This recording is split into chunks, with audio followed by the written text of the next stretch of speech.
ہم رمضان کیسے گزاریں۔ بسم اللہ الرحمن الرحیم۔ یہ بات تو ہم سب جانتے ہیں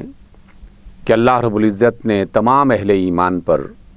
سال میں 1 ماہ روزہ رکھنا ضروری قرار دے دیا ہے۔ اللہ رب العزت نے فرمایا کہ ہم نے تم پر روزے فرض کر دیے ہیں، بالکل اس طرح جیسے تم سے پہلے جو گزر جانے والی امتیں ہیں ان پر روزے فرض کیے گئے تھے۔ گویا کہ کوئی امت اور کوئی قوم دنیا میں ایسی نہیں گزری کہ جسے اللہ رب العزت نے اپنے اپنے وقت کے نبیوں کے ذریعے سے روزہ رکھنے کی تلقین نہ کی ہو اور اس کی کوئی نہ کوئی شکل متعین نہ کی ہو۔ گویا کہ یہ کام ایسا ہے جو روز ازل سے زمین پر کسی نہ کسی شکل اور کسی نہ کسی انداز میں ہو رہا ہے۔ اسی بات کو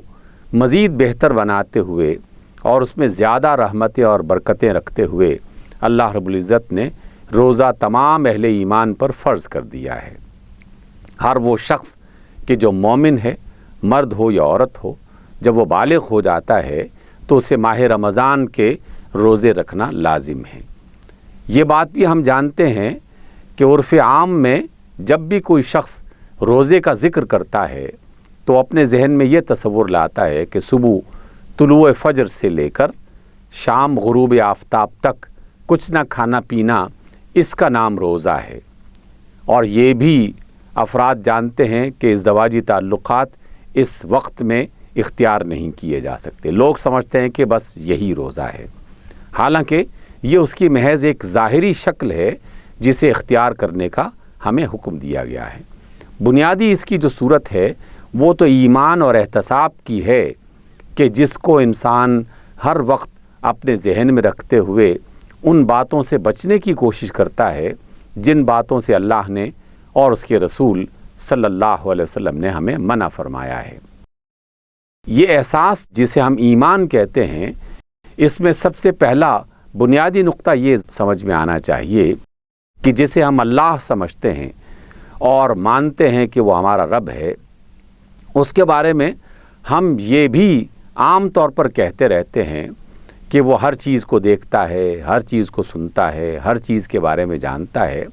لیکن روزے کی حالت میں ہم اس ایمان کا باقاعدہ ثبوت دے رہے ہوتے ہیں۔ ایک عام آدمی جو بہت زیادہ پڑھا لکھا نہ بھی ہو، حتیٰ کہ مسلمانوں کے بچوں تک اس طرح کا اہتمام کرتے ہیں کہ اگر کوئی شخص چھپ کر کھانا چاہے وہ کھا سکتا ہے، لیکن محض اس بنیاد پر نہیں کھاتا کیونکہ اس کے ذہن میں یہ فوراً خیال آ جاتا ہے کہ اللہ تعالیٰ دیکھتا ہے اور وہ دیکھ رہا ہے۔ وہ کچھ پینا چاہے تو وہ اپنے آپ کو روکتا ہے، حالانکہ دنیا میں سے کوئی شخص اسے نہیں دیکھ رہا ہوتا، لیکن اس کا ایمان اسے یہ خبر دیتا ہے کہ جس اللہ کو تم اپنا اللہ اور رب مانتے ہو وہ سمیع بھی ہے، یعنی سنتا بھی ہے، بصیر بھی ہے، یعنی دیکھتا بھی ہے، اور علیم بھی ہے، یعنی وہ جانتا بھی ہے۔ تو جو سننے والی ہستی، دیکھنے والی ذات اور جاننے والی جو ہستی ہے، اس ایمان کی بنیاد پر ہم ہمیشہ اس بات کا خیال رکھتے رہتے ہیں۔ گویا کہ روزہ جو ہے وہ ایمان کو تازہ رکھنے کا ایک بہت ہی مؤثر ذریعہ ہے اور ایک بہت بڑی عبادت ہے۔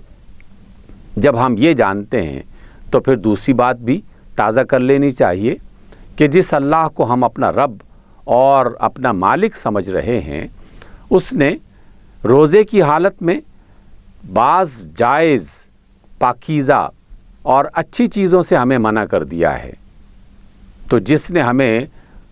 اچھی اور پاکیزہ اور جائز چیزوں سے منع کر دیا ہو تو وہ کیسے اس بات کی اجازت دے سکتا ہے کہ وہ باتیں کہ جو ناپاک ہیں، جو حرام ہیں، جو اللہ تعالیٰ کی نافرمانی میں آتی ہیں، جو انسانی معاشرے کو نقصان پہنچانے والی ہیں، ہم اس کو جائز سمجھنا شروع کر دیں یا اس کو کرنے میں کوئی دقت محسوس نہ کریں؟ یہ کیسے ممکن ہو سکتا ہے؟ اللہ نے تو اپنے حکم کے ذریعے سے پاکیزہ اور حلال چیزوں سے بھی ہمیں منع کر دیا ہے۔ تو جو ناپاک اور حرام باتیں ہیں ان سے تو یقیناً ہمیں عام حالت میں بھی اپنے آپ کو روکنا چاہیے تھا، لیکن روزے کی حالت میں بطور خاص اپنے آپ کو اس سے روکنے کی کوشش کرنی چاہیے۔ رسول اللہ صلی اللہ علیہ وسلم کا یہ فرمان بارہا ذکر کیا جاتا ہے۔ آپ نے فرمایا کہ جس نے روزے کی حالت میں جھوٹ بولنا اور جھوٹ پر عمل کرنا نہ چھوڑا تو اللہ تعالیٰ کو اس کے بھوکے پیاسے رہنے کی کوئی حاجت نہیں ہے۔ جو شخص ایمان کے ساتھ اور اس تصور اور خیال کے ساتھ روزہ نبھاتا ہے اور ماہ سیام کو گزارتا ہے تو جہاں یہ کام ذرا سا مشکل ہے وہاں بشارت بھی بہت بڑی ہے۔ اللہ کے رسول صلی اللہ علیہ وسلم فرماتے ہیں کہ اللہ تعالیٰ نے مجھے یہ بشارت عطا کی ہے کہ من صام ایمانا و احتسابا غفر له ما تقدم من ذنبه، کہ جس نے ایمان کی حالت میں، یعنی یہ سوچتے ہوئے کہ میں اللہ کا بندہ ہوں اور میرا رب میرے ہر حال سے واقف ہے اور مجھے ہر صورت میں اس کی اطاعت کرنا ہے، تو جو اس ایمان کی حالت میں اللہ کی عبادت کرتا ہے اور روزہ رکھتا ہے اور احتساب یعنی اپنا جائزہ لیتے ہوئے کہ کہیں مجھ سے کوئی ایسی حرکت تو نہیں ہو گئی کہ جس سے روزے کو نقصان پہنچ سکتا ہو، تو جب وہ اپنا یہ جائزہ لیتا ہے اسی جائزے کو احتساب کہا جاتا ہے۔ اور آپ علیہ السلام نے فرمایا کہ جس نے ایمان اور احتساب کی صورت میں یہ روزہ مکمل کیا تو اللہ تعالیٰ اس کے سابقہ سب گناہوں کو معاف کر دیتا ہے۔ یہ جو معافی اور مغفرت ملتی ہے اللہ تعالیٰ نماز کی صورت میں بھی انسان کو یہ مغفرت عطا کرتا ہے، حج کی صورت میں بھی یہ مغفرت عطا کرتا ہے۔ گویا کہ یہ اللہ تعالیٰ کی رحمتیں ہیں جو اپنے بندوں میں تقسیم کرنا چاہتا ہے اور اس کے لیے کوئی نہ کوئی ذریعہ اور کوئی نہ کوئی صورت وہ بناتا رہتا ہے، اور ہمیں اس بات کی تلقین کرتا ہے اور رغبت دلاتا ہے کہ تم اگر اللہ تعالیٰ کی رحمت سمیٹنا چاہتے ہو تو یہ ذرا سی مشقت اور محنت برداشت کر لو، تو پھر اس کے نتیجے میں اللہ تعالیٰ تمہیں اپنی رحمت سے نواز دیں گے۔ جب یہ بات ہم جانتے ہیں تو پھر ہمیں ہر اس غلط بات سے اپنے آپ کو روکنا چاہیے کہ جس سے اللہ کے رسول صلی اللہ علیہ وسلم نے منع فرمایا ہے۔ آپ علیہ السلام نے فرمایا کہ روزے کی حالت میں فضول باتیں نہیں کرنی چاہیے، جھگڑا نہیں کرنا چاہیے، اگر کبھی کسی بات پر ناراضگی ہو بھی جائے تو ناراضگی کی حالت میں گالی نہیں دینا چاہیے، غصے کی حالت میں کوئی ایسے کلام نہیں کرنے چاہیے کہ جس میں بدتمیزی ہو اور جس میں گستاخی پائی جاتی ہو، تو ان باتوں سے اپنے آپ کو بچانے کی کوشش کرنی چاہیے۔ آپ صلی اللہ علیہ وسلم نے یہ بھی فرمایا کہ اگر کوئی ایسا موقع آ جائے کہ کوئی دوسرا آدمی تمہیں روزے کی حالت میں غصہ دلاتا ہے اور وہ لڑائی جھگڑے پر آمادہ ہوتا ہے تو آپ معذرت کرتے ہوئے اس سے الگ ہو جائیں اور ان سے کہیں کہ بھائی میں روزے سے ہوں۔ گویا کہ روزہ انسان کو برائی سے بچاتا ہے۔ یہی وجہ ہے کہ رسول اللہ صلی اللہ علیہ وسلم نے فرمایا کہ روزہ ایک طرح کی ڈھال ہے، جیسے ڈھال جنگ کے میدان میں ایک شخص کو دشمن کے وار سے بچاتی ہے، بالکل اسی طریقے سے روزہ انسان کو برائیوں سے، گناہوں سے، نافرمانیوں سے اور حرام کاموں سے بچانے کا کام کرتا ہے۔ لیکن جس شخص نے روزہ رکھنے کے بعد اپنے آپ کو ان برائیوں سے اور ان حرام کاموں سے نہیں روکا تو گویا اس کی ڈھال جو ہے اس کے کسی کام نہیں آئی اور شیطان اپنا وار مسلسل کر کے اس کی نیکیوں کو برباد کر رہا ہے۔ اس کے ساتھ ساتھ اللہ کے رسول صلی اللہ علیہ وسلم نے یہ بھی تعلیم عطا کی ہے کہ من قام ایمانا و احتسابا غفر له ما تقدم من ذنبه، کہ جس نے رات کا قیام ایمان کی حالت میں اور احتساب کی حالت میں کیا تو اللہ تعالیٰ اس کے گناہ بھی معاف کر دیتے ہیں۔ یہ جو قیام ہے اس کا مطلب کیا ہے؟ اس کا مطلب یہ ہے کہ عام ایام میں ہر مومن مرد اور عورت 5 وقت کی نمازیں ادا کرتا ہے۔ رمضان میں یہ نمازیں بطور خاص ادا کرنی چاہیے، زیادہ بہتر انداز میں اس بات کا اہتمام کرنا چاہیے، لیکن ان 5 نمازوں کے علاوہ بھی کچھ نوافل رات کو ادا کیے جائیں۔ رات کے کسی بھی پہر میں، عشاء کے فوراً بعد اگر کوئی شخص ادا کرنا چاہتا ہے، رات کے پچھلے پہر اٹھ کر تہجد کی صورت میں ادا کرنا چاہتا ہے، تو رات میں جو بھی نماز ادا کی جائے گی فرض نماز کے علاوہ تو اسے قیام اللیل کہا جاتا ہے یا اسے قیام کہا جاتا ہے۔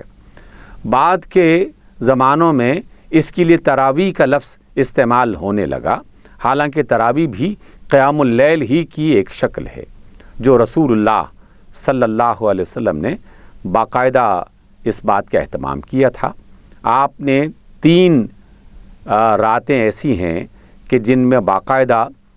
قیام اللیل یعنی نوافل باجماعت پڑھانے کا اہتمام کیا۔ آپ صلی اللہ علیہ وسلم تشریف لائے اور لوگ جو الگ الگ نمازیں پڑھ رہے تھے ان کو اکٹھا کیا اور اس میں قیام فرمایا، یعنی نوافل ادا کیے۔ دوسری شب میں بھی آ کر عشاء کی نماز کے بعد آپ نے قیام اللیل کیا اور لوگوں کو جماعت کے ساتھ یہ نماز پڑھائی، اور تیسری رات بھی ایسا ہی ہوا۔ لیکن چوتھی رات لوگ انتظار کرتے رہے کہ رسول اللہ صلی اللہ علیہ وسلم اپنے حجرے سے باہر آئیں گے، لیکن آپ صلی اللہ علیہ وسلم تشریف نہیں لائے، اور پھر آپ نے لوگوں کو یہ بتایا کہ میں اس وجہ سے نہیں آیا تاکہ اللہ تعالیٰ کی طرف سے یہ قیام اللیل تم پر واجب اور فرض نہ ہو جائے، تم پر لازم نہ ہو جائے، تو تمہاری سہولت اور آسانی کے لیے میں نے آج یہ نماز نہیں پڑھائی ہے۔ پھر اس کے بعد لوگ انفرادی طور پر یہ عبادت کرتے رہے۔ ایک زمانے کے بعد لوگوں نے اسے اجتماعی شکل بھی اختیار کر لی اس کے لیے، کیونکہ یہ ایک نفلی عبادت ہے اور نفل فرض سے اضافے والے عمل کو کہا جاتا ہے۔ آپ نے فرض ادا کرنے ہیں وہ تو ہر صورت میں ادا کرنے ہیں، اس میں کوئی رخصت نہیں اور اس میں کوئی چھٹکارا نہیں، وہ تو ہر صورت میں ادا کرنے ہی کرنے ہیں۔ لیکن ان فرضوں کے علاوہ جب بھی کوئی شخص کوئی اضافی عمل کرتا ہے، چاہے وہ روزے کی شکل میں ہو یا نماز کی شکل میں ہو یا صدقات کی شکل میں ہو، تو یہ سب کے سب نوافل بنتے ہیں، یعنی ایک اضافی عمل ہے جس کے کرنے سے اللہ تعالیٰ کی طرف سے رحمتیں ملتی ہیں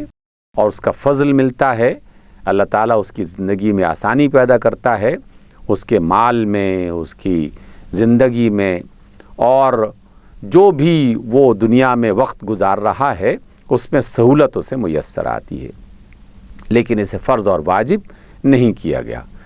اس سہولت کو اختیار کرتے ہوئے ہمیں گھروں میں خاص طور پر اس بات کا اہتمام کرنا چاہیے۔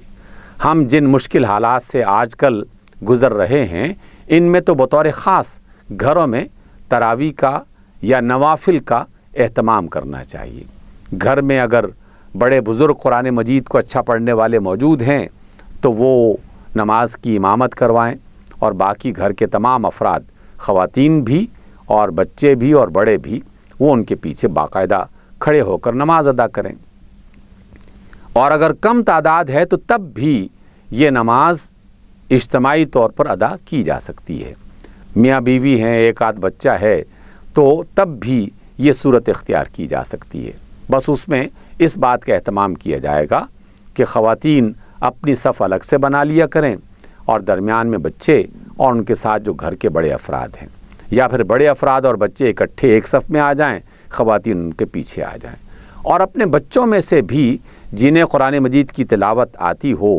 تو انہیں باقاعدہ اس بات کی تربیت دینی چاہیے، اس بات کی ٹریننگ دینی چاہیے، اور انہیں دن کے وقت بتا دیا جائے کہ آج رات کو جو قیام اللیل کی عبادت ہوگی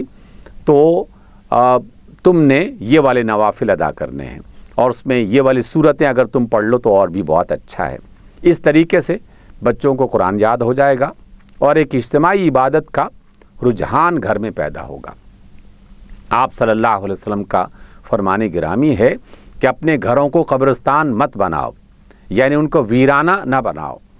گھروں کو ویرانی سے کیسے بچایا جا سکتا ہے؟ ویرانی سے بچانے کے لیے گھروں میں تلاوت ہونی چاہیے، نوافل ادا ہونے چاہیے، ذکر اذکار کی مجالس ہونی چاہیے، قرآن مجید کو سمجھنے کے لیے اکٹھے بیٹھ کر اس کا مطالعہ ہونا چاہیے۔ اس طریقے سے گھروں میں اللہ تعالیٰ کی طرف سے برکت آتی ہے اور اس طرح سے گھر آباد ہوتے ہیں۔ تو رمضان میں بطور خاص یہ غنیمت ہے، اس موقع کو غنیمت سمجھتے ہوئے ہمیں اس طرح کی عبادتوں کو اختیار کرنا چاہیے۔ نوافل بھی ادا کیے جائیں، قرآن مجید کی تلاوت بھی کی جائے، اور گھر کے بچوں کو اس میں شریک کر کے انہیں بھی اس بات کا عادی بنایا جائے۔ اللہ تعالیٰ ہمیں یہ ماہ رمضان زیادہ بہتر انداز میں ایمان کا اور احتساب کا صحیح طور پر اندازہ رکھتے ہوئے اس کو گزارنے کی ہمیں توفیق دے، تاکہ جن آفتوں اور مصیبتوں میں ہم مبتلا ہیں، جو بے شمار شکلوں اور صورتوں کی ہیں، ہم ان سے نجات پا سکیں، اور اس کے ساتھ ساتھ جن رحمتوں کے ہم امیدوار ہیں ان کے ہم حقدار بن سکیں۔